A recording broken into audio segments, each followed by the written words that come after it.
Salut Julie. Salut, ça va? Merci. Salut Pablo. Salut, salut. Merci Julie d'avoir accepté notre invitation. Julie, tu es oratrice nationale de la France Insoumise. Hier, tu animais le meeting de lancement de la campagne de Clémentine Autain au régional en Île-de-France, une liste qu'elle conduit avec les communistes, notamment pour l'instant, en tout cas, qui ont appelé à la rejoindre et à la soutenir. On va y revenir, mais d'abord, hier soir à la télévision, il y avait deux programmes, Darmanin-Le Pen d'un côté, Mélenchon-Hanouna de l'autre. C'était plutôt C8 ou plutôt France 2 hier soir? Ah bah déjà, vu l'heure à laquelle je suis rentrée, j'ai regardé C8. T'es surpris? Qu'est-ce que ça donne quand même à voir ces deux émissions de chaque côté? On n'est pas un peu dans la politique spectacle, c'est pas un peu une mise en scène de la politique spectacle? Ah, je crois que honnêtement, ça va au-delà de ça. Déjà, je pense que France 2 s'est déshonoré à organiser un débat sur les nuances d'extrême droite. Je crois que c'est déjà ça qu'il faut retenir en premier. Et moi, je suis inquiète, comme n'importe quelle personne qui a à cœur la République et la démocratie, de voir à quel point l'extrême droite squatte les plateaux TV. Que ce soit des représentants de Valeurs Actuelles, Boulevard Voltaire, ou des fachos en freelance, du Rassemblement national, des chroniqueurs délinquants, à tel point qu'aujourd'hui, si on les retirait des plateaux télé, CNews se retrouverait en chômage technique quand même. Je crois qu'il faut vraiment s'inquiéter de ça.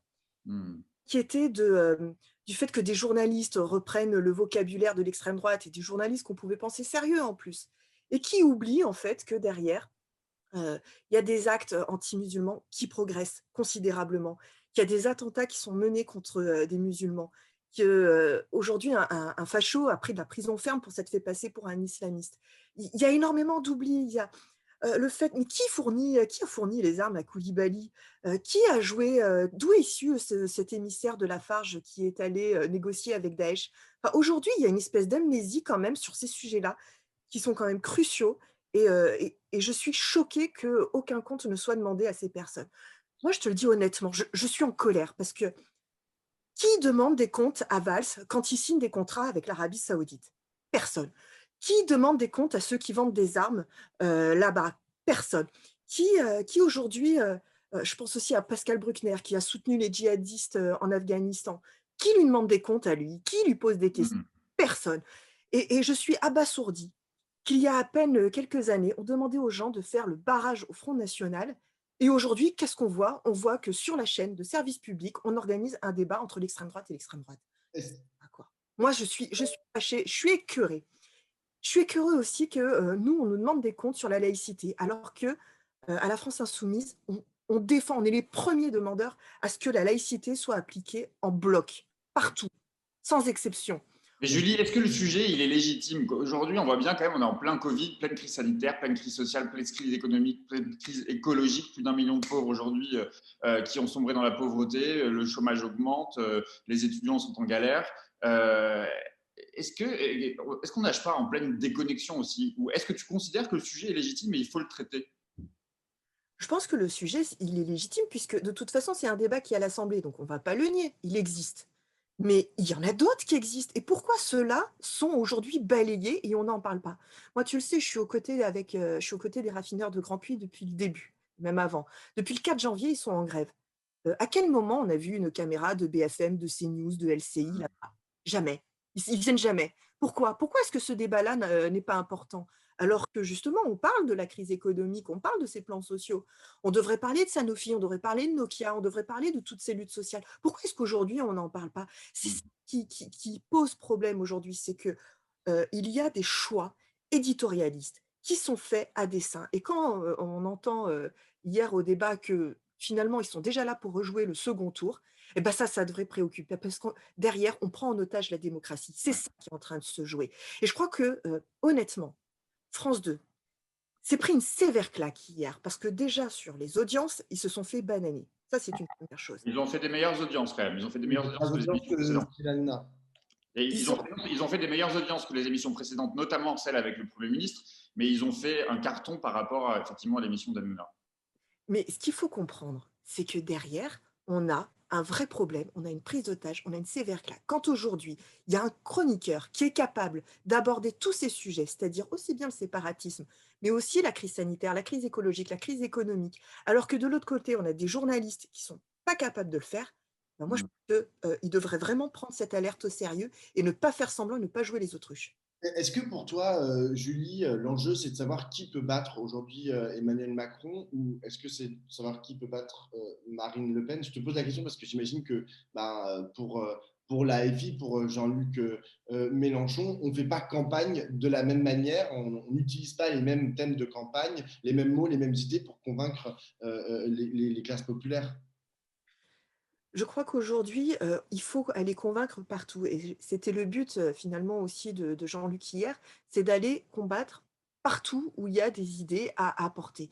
Parce que, on ne peut pas céder à ce fatalisme-là et aujourd'hui, ces choix éditorialistes, ils sont de plus en plus flagrants. Quand on a CNews qui invite tout le temps les mêmes personnes et les mêmes idées, ça saute aux yeux parce que là, c'est de plus en plus gros. On a et les gens ont besoin d'entendre d'autres sujets. Ils ont besoin d'entendre leur quotidien, parce que leur quotidien, Alors, le problème, c'est les médias, selon toi? bah, honnêtement, aujourd'hui, quand on voit que la démocratie, elle est confinée, parce que c'est ça le problème, c'est qu'aujourd'hui, on ne peut plus faire de meeting, on ne peut plus aller faire facilement du porte-à-porte, aller vers les gens. Aujourd'hui, les liens, ils sont en partie détruits. Donc aujourd'hui, qu'est-ce qui reste? Bah, il reste les réseaux sociaux et il reste les médias. Et oui, il y a bien sûr que la bataille, elle se mène là-dessus. Elle se mène pas que là, bien évidemment, sinon on ne serait pas aux côtés des travailleurs dans les entreprises, on ne serait pas là. On y est parce qu'on sait très bien que ça se joue aussi là Mmh. se joue pas que là, ça se joue aussi dans les médias et je crois que les médias ont une part de responsabilité et c'est bien pour ça que quand on titille et quand on pose cette question des médias, ils sont aussi, scandalisés. Je repense notamment à ce que disait, Jean-Luc Mélenchon quand il disait qu'il fallait du pluralisme, il fallait, un conseil de déontologie. Ah non, ce ne sont pas des gros mots. Je pense que c'est un pilier de la République. Mmh. Est-ce que Oublié. Julie, est-ce que toi, tu fais encore une différence entre Marine Le Pen et Gérald Darmanin? Et plus largement, est-ce que au deuxième tour, s'il y a à nouveau Emmanuel Macron contre Marine Le Pen, la France insoumise réitérera son non-appel à faire barrage à Marine Le Pen et à voter Macron? Son appel à faire barrage. Son Nous non savons Non, il n'y a pas eu d'appel à faire barrage, justement, Pierre. il y a eu un appel très clair, Oui, c'est-à-dire quand même. une voix pour Marine Le Pen. Ça a été très clair. D'ailleurs, dans, le sondage qui a été envoyé aux insoumis, c'était même pas une possibilité. C'était même pas une possibilité. C'était soit vous votez blanc, soit vous votez, pour, Macron, soit vous Mm. y avez pas voté d'ailleurs tout court. Mais c'était même pas une option envisageable et ça n'est jamais une option envisageable. Mm. L'extrême droite est l'ennemi de la République, c'est l'ennemi de la démocratie. Ces gens-là sont anti-républicains et il faut le marteler. Moi, je n'oublie pas tout ce que j'ai cité, tous les faits qui leur sont reprochés, parce que je sais que ces gens-là sont un vrai danger et il faut pas le nier. Après, ce qui est évident, c'est que s'il y a un second tour à nouveau, moi, je me battrai déjà pour qu'il n'y ait pas ce second tour. Parce qu'à nouveau, je pense que la démocratie serait prise en otage. Ces gens-là ne sont pas sérieux. Aujourd'hui, il y a un système et il y a son assurance vie. Tu sais, je te parlais des raffineurs de Grand Puy. Tant pis. Aujourd'hui, la mairie qui est juste à côté, qui a les mêmes idées que l'extrême droite, aujourd'hui envoie les gendarmes quand ces raffineurs essayent de faire une collecte pour tenir la grève. Mmh. Que je veux dire quand on parle de système et de son assurance vie, c'est qu'on sait très bien que ces gens-là, quand ils sont au pouvoir, ils défendent toujours le même système libéral. Or, c'est ce système libéral qui est aujourd'hui la cause des inégalités, qui est aujourd'hui responsable de la hausse de la pauvreté. Et ça, ce sont des sujets qui préoccupent le quotidien. Moi, j'ai peur, je te le dis honnêtement, j'ai pas envie que mes gosses et que tous les enfants se disent, bah, mon avenir aujourd'hui, c'est de faire des collectes alimentaires et c'est de pouvoir essayer de survivre. C'est pas ça l'avenir de nos jeunes. Merde, enfin, ça devrait tous nous révolter et qu'aujourd'hui, on ne puisse pas parler de ces sujets-là, je trouve que c'est déplorable. Je l'ai dit, hier, tu as animé le meeting de lancement de campagne au régional de Clémentine Autain. Jusque-là, les sondages donnaient Clémentine Autain à 8-9% derrière les autres candidats enfin, les autres candidats de gauche, que sont Julien Bayou pour Europe Écologie Les Verts et Audrey Pulvar pour le Parti Socialiste, qui sont donnés plutôt entre 14 et 15%. Aujourd'hui, un sondage Opinionway commandé par La République En Marche donne Clémentine Autain à 12%, c'est-à-dire faisant quasi jeu égal avec Bayou et Pulvar.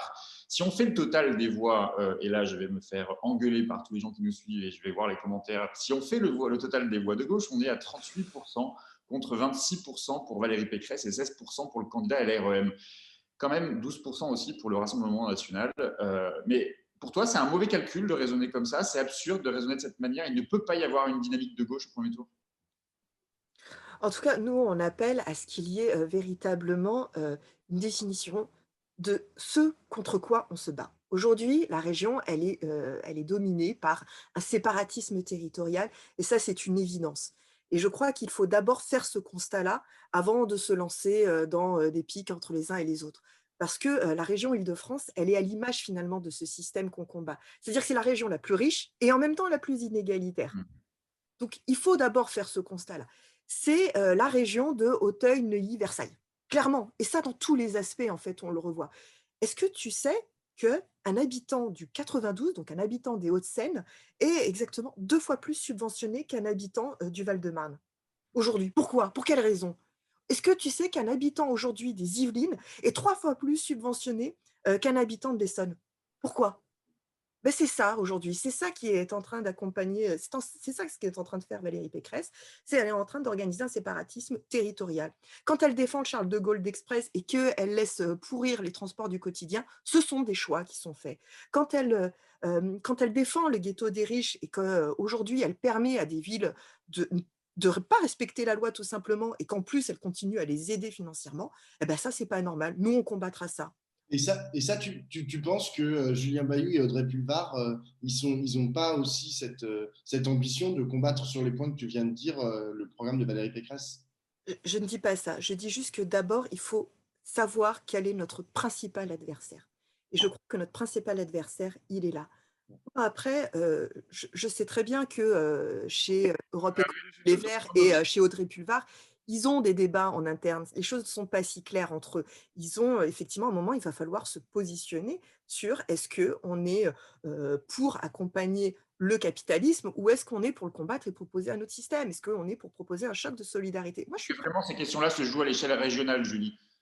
Non, justement pas vér un peu quand même, hein, parce qu'il y a des il y a des il y a des est-ce qu'on veut toujours défendre des ghettos des riches ou pas? C'est une vraie question. Il y a des questions qui sont posées à son aide, il ne faut pas les éluder. Après, je pense que sur les régionales, bien évidemment, vu les compétences de la région, bien évidemment, on aura beaucoup plus de quoi nous rassembler que de quoi, nous écharper. C'est une évidence. Et votre objectif, c'est quand même d'être devant au premier tour Julien Bayou et Audrey Pulvar. Parce qu'on sait très bien derrière que, les élections, elles ne se jouent pas en vase clos, elles se jouent dans une dynamique, que derrière, il y a les présidentielles et qu'il ne faut pas être naïf aussi sur cette, réalité-là. Malheureusement, ce ne sont pas les mêmes élections, mais on est quand même dans un même contexte et derrière, il y a des projets de société qui sont abordés. Et sur ces projets-là, là, il y a des divergences et je pense qu'à un moment, il faut être clair. C'est est-ce qu'on veut aujourd'hui, faire, une écologie qui ressemble à du jardinage ou est-ce qu'aujourd'hui, il faut revoir nos critères que sont des critères obsolètes comme la croissance, comme le tout consommer et cetera. Je crois qu'à un moment, il faut y avoir ce vrai débat et c'est un débat qui traverse Europe Écologie Les Verts.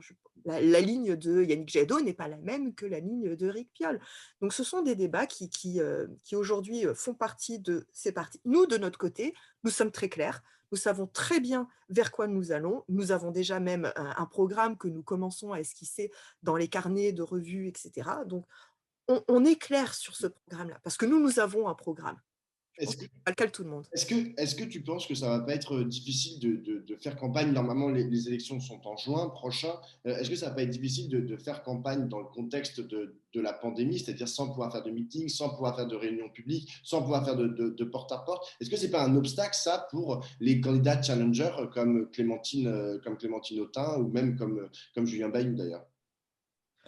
C'est évident que ça va être compliqué parce que, bien évidemment, la première chose qui confine, c'est la démocratie. Enfin, regarde la difficulté qu'on a à faire des manifestations, regarde la difficulté qu'on a, on l'a dit tout à l'heure, à faire à émerger nos sujets dans les médias. Tout ça, ce sont des difficultés qui, bien évidemment, jouent contre nous et jouent contre les gens parce que, bah, quand on parle, du séparatisme, quand on parle de sujets comme ça, on ne parle pas du quotidien. On ne parle pas des gens qui galèrent dans les transports, on n'en parle pas. À quel moment est-ce que tu vois ces gens avec un pass Navigo dans la poche? Moi, j'en ai marre, moi, de ces élus qui trustent les plateaux télé, mais qui ne vont dans les transports que pour se faire prendre en photo, pour dire: «Regardez, on a été dans le RER une fois dans ma vie». Mais c'est insupportable. Moi, je le vois sur les plateaux télé, ce sont toujours les mêmes. Ce sont des bourgeois, ils sont entre eux, ils ne connaissent pas la vie des gens. Enfin, on va le dire clairement, ils la connaissent pas. Mais ce sont pourtant eux qui donnent les mêmes leçons à tout le monde. Donc bien évidemment, on a une difficulté à faire émerger, nos sujets, mais ce sont les sujets du quotidien et ça, j'en suis, persuadée. Donc on va pas se laisser faire, hein, tu nous connais, on sait très bien qu'on On va continuer à faire des émissions comme on a fait justement hier soir et c'était, une vraie réussite. On a montré, qu'il y avait, des projets, qu'il y avait, derrière une vraie véritable équipe, en plus qui est complémentaire.